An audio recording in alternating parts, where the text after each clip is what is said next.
Welcome back to New Rockstars. I'm Erik Voss, and Loki Season 2 released its first public teaser footage, a full 6 seconds across the Disney Plus Feels Like Home promo that also includes some shots of Secret Invasion, Mandalorian Season 3, Riri Williams screaming, "Let's go!" at us again, and more from the House of Mouse. My obsession with the Loki series began nearly 3 years ago with just 3 seconds from a Disney Plus Super Bowl spot. I'm gonna burn this place to the ground. And remember, I got 9 freaking minutes out of that, even though the line itself was cut from the final version of the episode. But let us react to this promo and break down the new shots of Loki Season 2 that we can see in it. Roll the clip!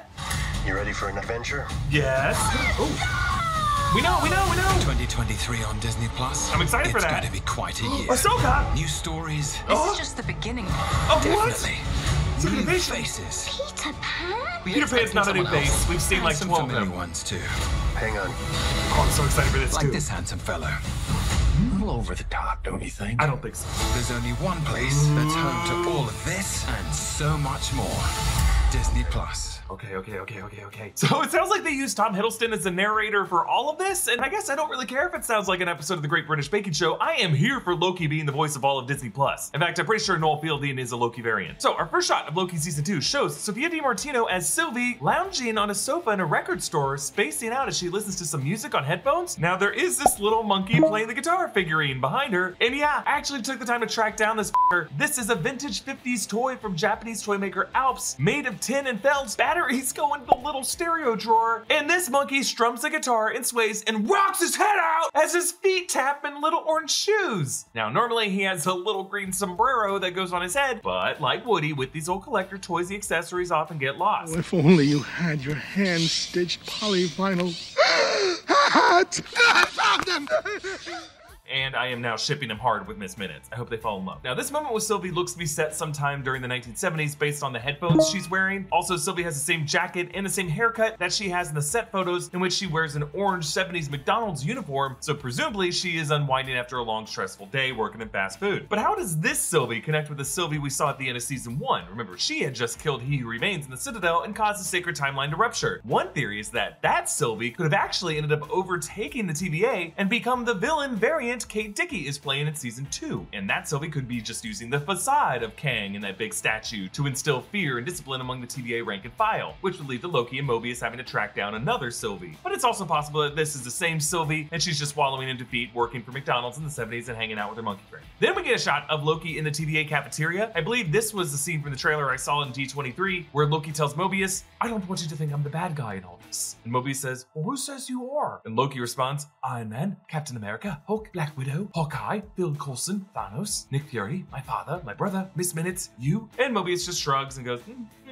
This is the same version of Loki with his hair slicked back, but we now see in an all-orange room holding an orange object that he appears to be either taking notes on or maybe scanning his thumb and his blood for identification, just because like the way he moves up his hand makes it look like it pricked his thumb. Now I thought this object might be a Tandy Space Shot game from 1982 with part of the view screen removed. Then again, this object looks a lot bigger than a Tandy Space Shot actually was, or maybe Tom Hiddleston's smaller than we thought. But this object's orange color matches the bright orange walls and the ceiling of this bizarre looking room with a portal or maybe a massive lens behind Loki. This could be part of the TVA that's overseen by Ke-Huy Quan's character, rumored to be the TVA's head of technology named Ouroboros, named after the mythological snake that's eating its own tail. Now, one of the best things you can do for your body is to drink tons of water, but nothing's less satisfying than just drinking a glass of lame old plain water. It's like the definition of boring. But if you use Air Up, you can make every sip of water taste like really good.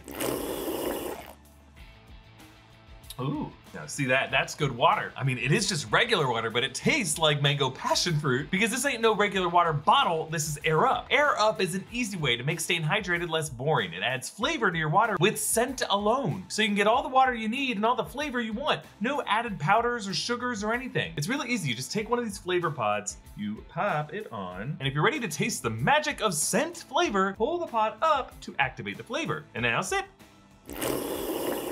See, the magic happens when air bubbles carry the flavor from the pod through the straw and enable your brain to experience the scent as taste. It's that easy! It's so insane how this works! And a sidebar, mango passion fruit is my go-to flavor because it tastes tropical, which makes me feel tropical, which makes me think I'm on vacation. And trust me, if you were me, you would agree with me. And if you want to break from the flavor and just want plain water, all you gotta do is push the pod back down. See? Easy.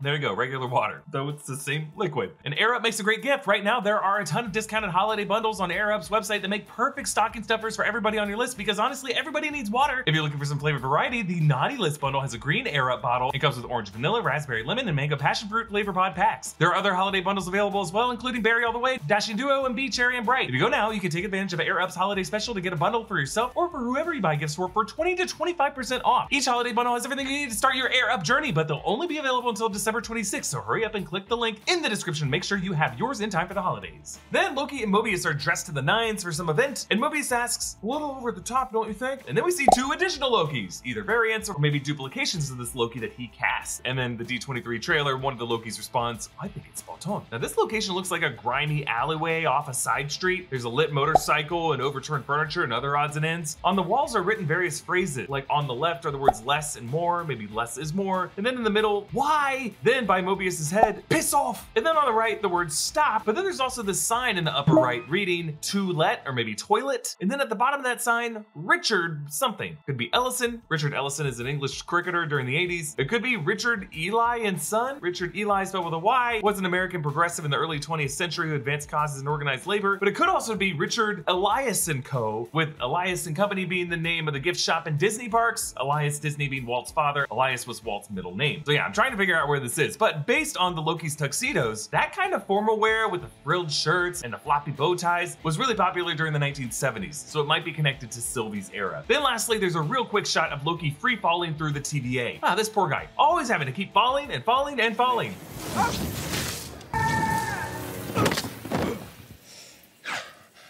I have been falling for 30 minutes! Here it looks like he's dropping through the TVA's main central plaza that Mobius unveiled to him in episode 1. Here he is wearing the same costume and weapon holsters that he was wearing when they confronted Eliath, and he remains at the end of season 1, and the same outfit he was wearing at the end of that season when Sylvie pushed him into the warp TVA and he ran into Mobius and B-15, who had no memory of him, and they looked up to find the Kang statue. So here he might have jumped to evade capture or evade pruning from the other TVA members until he has a chance to let the chrono monitors know that he's not a threat. Either way, I just love that season 2 is going to pick up right where season 1 left off, in the same scene, the same moment, just like how season 1 picked up with Loki from the same moment during the time heist in Avengers Endgame. So if you think about it, from this Loki's perspective, he went from trying to get the Tesseract during the Battle of New York in that first Avengers movie, to getting arrested, to Tony Stark having a heart attack in front of him, and then a tiny shrunken man coming out of nowhere and kicking a suitcase to another Tony Stark, to Hulk knocking out that Tony Stark, to this Tesseract getting to Loki's feet, and then Loki using it to go to Mongolia, and then getting arrested by a TVA that he didn't know existed, and then going through everything we saw in Loki season 1 to immediately now falling, plummeting. This guy's always falling deeper and deeper down the rabbit hole, and I think he's had by far the most interesting life story of any MCU character. That's all because the craziest of the shit happened in like the most recent month of his life. Now hopefully we'll get a full trailer coming soon, because I'm telling you, what I saw at D23 was my favorite MCU footage. What we see here doesn't even scratch the surface. You can follow me on Instagram and Twitter at Erik Voss. Follow New Rockstars and subscribe to New Rockstars for more analysis of everything you love. Thanks for watching. Bye.